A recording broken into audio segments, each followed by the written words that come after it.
GH Coco nyo napalaban sa bata. Tatlo pala sila, mga bata kalaban ni GH Coco ngayon. Ganun talaga pag wala ng tira eh. Ayan o. Bagang! Tinatalo na si Coco ng bata.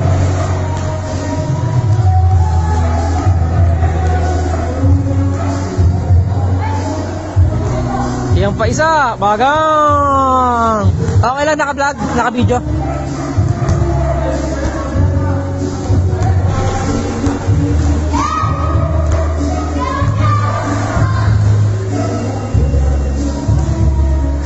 Sablay, sayang.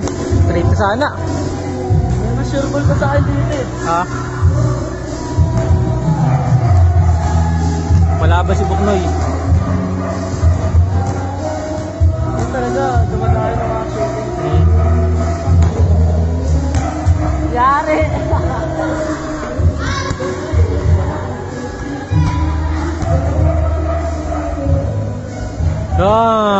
Game ball, habol.